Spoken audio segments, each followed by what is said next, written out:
Hello friend, आप लोग कैसे हैं।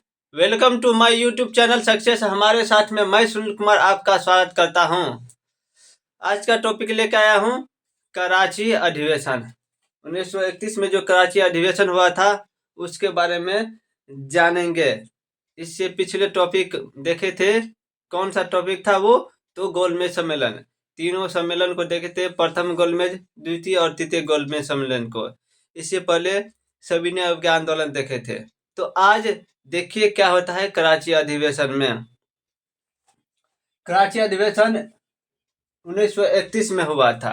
इसका अध्यक्ष थे सरदार वल्लभ भाई पटेल। कराची अधिवेशन के अध्यक्ष कौन थे? तो सरदार वल्लभ भाई पटेल। सरदार की उपाधि किसने दी थी वल्लभ भाई पटेल को? क्वेश्चन पूछता रहता है। तो बारदोली की महिलाओं ने दी थी। कराची अधिवेशन में समाजवाद का प्रस्ताव कम था। इसमें आम लोकतांत्रिक मांगे के साथ गांधी जी के 11 सूत्री मांगे भी थे। क्या थे? गांधी जी के 11 सूत्री मांगे भी थे। कौन सा मांग थे? इस अधिवेशन में मौलिक अधिकारों और राष्ट्रीय आर्थिक कार्यक्रमों से संबंधित मांगे थी। क्या थी इस अधिवेशन में मांगे? जो गांधी जी का 11 सूत्री मांगे थी वो था मौलिक अधिकारों और राष्ट्रीय आर्थिक कार्यक्रमों से संबंधित मांगे थे। कराची अधिवेशन में कांग्रेस ने पूर्ण स्वराज को परिभाषित करते हुए पूर्ण स्वराज का अर्थ बतलाया और यह कहा कि जनता के शोषण को समाप्त करने के लिए राजनीतिक आजादी के साथ साथ आर्थिक आजादी भी जरूरी है। कराची अधिवेशन में कांग्रेस के जो अधिवेशन हुआ था उसमें पूर्ण स्वराज के साथ साथ उसका अर्थ भी बतलाया गया कि पूर्ण स्वराज से आपको क्या हो सकता है, क्या फायदा हो सकता है। पूर्ण स्वराज ये था कि आप जब भी पूर्ण स्वतंत्र होंगे तो उसके लिए आपको क्या होगा? जनता के शोषण। आप स्वतंत्र हो जाएंगे तो आप अपने हक के लिए लड़ सकते हैं। आप स्वतंत्र है, आप अपना मालिक, खुद का मालिक है, आप कुछ भी कर सकते हैं। मतलब कुछ भी, मतलब ये नहीं कि आप जाकर किसी का मर्डर भी कर दीजिए। ये नहीं कि आप स्वतंत्र होकर के काम कीजिए, कोई किसी का दबाव नहीं रहेगा। जनता, एक तरह से समझिए जनता का शासन, जनता के प्रतिनिधि का शासन। तो आप सरकार बनाइएगा तो जनता के ही मतलब कर कमलों से बनेगा ना। तो इसको बताया कि यदि आप शोषण को समाप्त करने के लिए राजनीतिक आजादी के साथ साथ आर्थिक आजादी भी जरूरी है। जब ये स्वतंत्रता मिलेगा तो क्या होगा? राजनीति हमरे अपने लोगों के हाथों में आ जाएगा। वो अपने लोगों की भलाई के लिए सोचेगा। इससे क्या होगा? तो राजनीतिक आजादी भी मिल जाएगी और आर्थिक भी सहायता मिलेगा। आर्थिक भी आजादी जरूरी है। आर्थिक आजादी भी हो जाएगी क्योंकि अब है ना, यहाँ के सामान को ज्यादा पता औद्योगिक लाएंगे। हर चीज यहाँ पे वहाँ पे न ले जा करके यहाँ का सामान यहीं बना करके यहीं बेचेंगे। बहुत सारा होगा, टैक्स कम किए जाएंगे क्योंकि यहाँ का सामान नहीं बेचे तो मतलब अपना प्रतिनिधि होगा तो अपने हिसाब से ना सरकार चलाएगा। तो देखिए प्रस्ताव में निम्नलिखित बातें शामिल थी। कौन सा बात शामिल थी? गांधी जी के प्रस्ताव में नागरिक स्वतंत्रता की आजादी। क्या थे?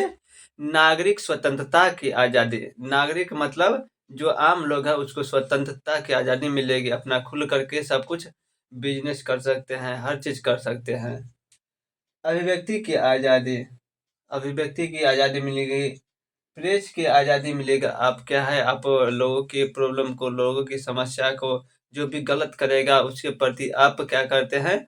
आवाज उठा सकते हैं। आप पे उस पे कोई प्रतिबंध लगाना जैसा, जैसे देखिए अंग्रेजी सरकार था तो उसके बारे में देखते थे, लगता था प्रतिबंध लगा देता था, रोक देता, लगा देता था, बंद कर देता था कि सरकार के खिलाफ लिखता था तो सरकार की क्या कहते, जो भी गलत कार्य करते थे तो क्योंकि और वो जबरदस्ती करके बंद करवा देता था और या तो सील करवा देता था और नहीं तो उसके मालिक को पकड़ करके लेकर जा करके क्या करते थे? जेल में डाल देते थे। तो प्रेस की आज़ादी चाहिए हमको, आम लोगों की तक समाज तक हर चीज को पहुंचाने के लिए संगठन बनाने की आजादी। अब ये भी है ना, संगठन भी चाहिए ना। अब कैसे एक आदमी जाएगा तो उसको तो दाब देगा, है भगाओ जा भाग जाएगा। एक संगठन बनेगा, वो आगे रहेंगे, पीछे से जो रहेंगे जा करके जो भी समस्या होगा वो बातचीत करेंगे और समस्या का समाधान किया जाएगा। क्योंकि जब जब पक्ष विपक्ष दोनों होना जरूरी है ना। एक ही आदमी शासन करेगा तो फिर तो वही हुआ राजा का शासन, अपना मनमाजा। वो तो अंग्रेजे तब था, अपना मनमाजा करता था, यहाँ के प्रति नहीं सोचता था।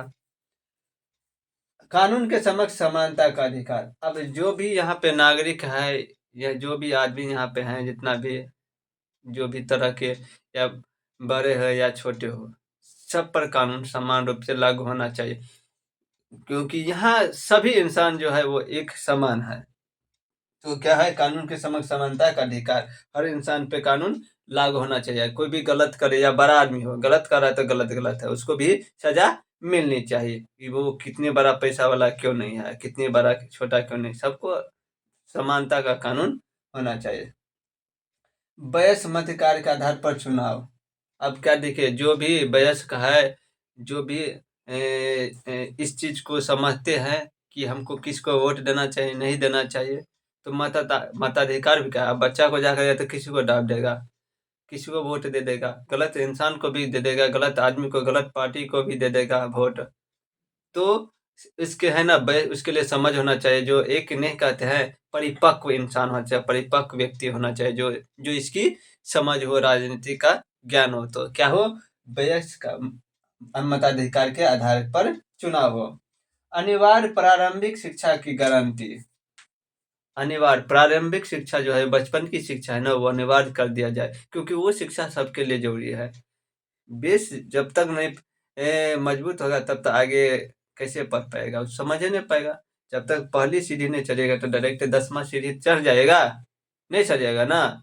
कूदने की कोशिश कीजिए, क्या होगा, मुंह हाथ घर फूटेगा, नहीं चढ़ पाएगा। तो फिर ये भी है कि बेसिक जब तक नहीं पढ़ेगा तब तक आगे आपको समझ में नहीं आएगा। इसलिए बेसिक से ऊपर आ पढ़िएगा तब ना। अ आकार आ म मिल का आम लिखिएगा, तब ना समझिएगा आम है ये, नहीं होगा। इसलिए बेसिक जरूरी है, प्राथमिक शिक्षा। लगान और मालगुजारी में उचित कटौती। लगान और मालगुजारी हो, वो उचित ढंग से हो। उसका जितना भी आपको टैक्स है उसी तरह से आप टैक्स लगाइए, जो अनुकूल हो, हर चीज का हर तरह से टैक्स हो। अब मान लीजिए क्या है कि ए, अ, लोग क्या कहते हैं, 50 जो भी अनाज उगता है उसमें 50% उसका लागत लग गया है। अब 50% लगे जाएगा तो उसको बचेगा क्या, कुछ नहीं बचेगा।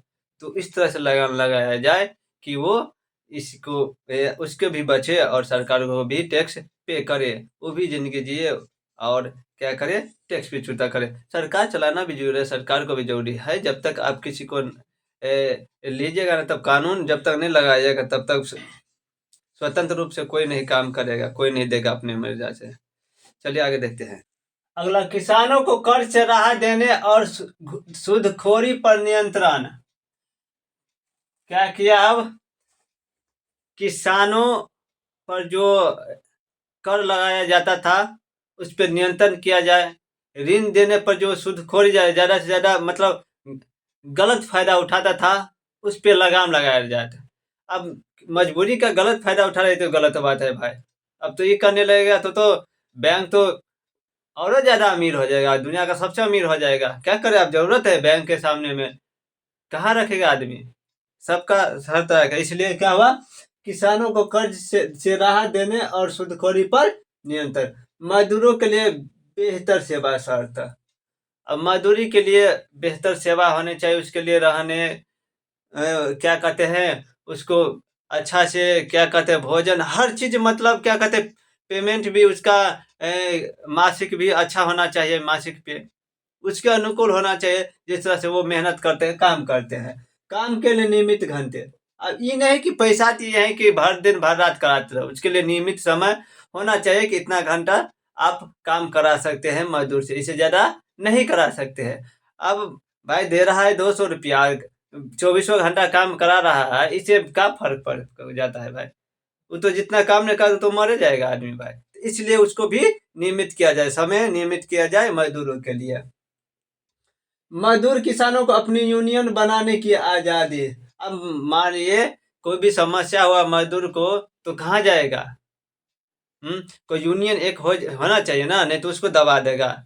कोई भी समस्या होगा, अकेले जाएगा भगा देगा। पावरफुल आदमी रहेगा, बड़ा आदमी रहेगा, तो यूनियन रहेगा तब ना, एक साथ जो कहेगा वहाँ बात वहाँ कमजोर करेगा, बात मानेगा, तभी एकजुटता में बल होता है। जब एक उंगली बंद की जगह तो कौन होगा, जब पूरा उंगली बंद की जगह कितना ताकत लगता है, मुक्का से मारेगा, मुकाबला कर दीजिएगा। भाषा और लिपि की सुरक्षा भी वादा किया गया, जो अल्पसंख्यकों को विभिन्न भाषाई क्षेत्रों से के संस्कृति से जुड़े थे। अब ये भी होना चाहिए कि भाषा के आधार पर सब कुछ होना चाहिए। पता है साउथ इंडिया वाला को नॉर्थ नहीं आता, नॉर्थ वाला को साउथ नहीं आता है, तो समस्या हो जाएगी ना। सबको अलग अलग भाषा में सब कुछ पढ़ाया जाए, लिखाया जाए ना, हर चीज़ किया जाए। और वहाँ का जो है ना भाषा है, जो जानता है उस पर हर काम किया जाए, या तो ऑफिशियल काम हो या जो भी काम हो, उसको क्या किया जाए, भाषा के आधार पर होना चाहिए। गांधी इरविन समझौते के बाद इरविन की जगह विलिंगटन को वायसराय बनाया गया था। अब क्या गए, इरविन चले गए, विलिंगटन आया था वायसराय बन के। महान गुजराती कवि मेघानी ने अपने कविता द्वारा गोलमेज सम्मेलन पर एक कविता लिखी। उसकी पहली पंक्ति थी, देखिए, महान गुजराती कवि थे मेघानी जी, अपनी कविता द्वारा गोलमेज सम्मेलन पर एक कविता लिखी थी। क्या लिखी थी? छेलो कटोरो जहरनो आ पी जायो बापू। क्या है? छेलो कटोरो जहरनो आ पी जायो बापू, अर्थात बापू जहर की आखिरी घूंट पी जाओ। अब ये तो मानिए है ना, चरम सीमा पर चला गया था ना, आखिरी था ही ना, तो बोला है कि बापू आप क्या करिए, आखिरी है जो ना जहर का कटोरा वो पी जाए, मतलब पेशेंस रखिए, आप कीजिए उसको, मतलब क्या वो उत्तेजित नहीं हुई है, इसको अपने अंदर रखिए और जगह बनाइए। अब ज़्यादा क्या हो जाएगा, उत्तेजित हो जाएगा तो गलत काम करा जाएगा, कोई गलत निर्णय लिया जाएगा तो समस्या हो जाएगी ना, प्रॉब्लम हो जाएगी ना। इसीलिए सरकार को फिर क्या हो जाए, मौका मिल जाएगा। तो ये इसका मतलब ये होता है। लंदन से वापस आने, यानी गोलमेज सम्मेलन से वापस आने के बाद गांधी जी द्वितीय सविनय अवज्ञा आंदोलन प्रारंभ करने की योजना बनाए। अब क्या हुआ, वहां पे गोलमेज सम्मेलन में गए थे तो उसको कुछ फायदा नहीं हुआ है। इसका जो था, गांधी जी जो विचार रखे वो क्या हुआ, उस पर सहमत नहीं हुए। क्या किया, क्या निराकार कर दिया, वापस कर दिया कि नहीं, आपकी बात को नहीं माना जाएगा, नहीं माना, अस्वीकार कर दिया। तो अब क्या किए गांधी जी, तो द्वितीय सविनय अवज्ञा आंदोलन करने की, द्वितीय सविनय अवज्ञा आंदोलन करने की योजना बनाई। तो ये था, क्या कहते हैं, आप लोगों को ये वीडियो कैसा लगा? तो कराची अधिवेशन था, कराची अधिवेशन जितना भी इम्पोर्टेंट था तो सब ये आपके सामने रख दिया गया। तो आप लोग को ये वीडियो कैसा लगा तो लाइक, कमेंट, शेयर, सब्सक्राइब कीजिए। और सब्सक्राइब कीजिएगा तो आने वाले वीडियो का भी आपको क्या नोटिफिकेशन मिल जाएगा जब अगला वीडियो आएगा। तो और फायदा होगा, लाइक कमेंट शेयर कर दीजिए, हमको भी कुछ फायदा आएगा। शेयर कर दीजिएगा, कोई दोस्तों को भरा, कोई समस्या हो तो कमेंट कर दीजिए, या वॉइस में प्रॉब्लम हो या कंटेंट में प्रॉब्लम हो, जो भी चीज़ में आपको समस्या हो तो क्या कीजिए, कमेंट कर दीजिए। तब तक के लिए जय हिंद, जय भारत।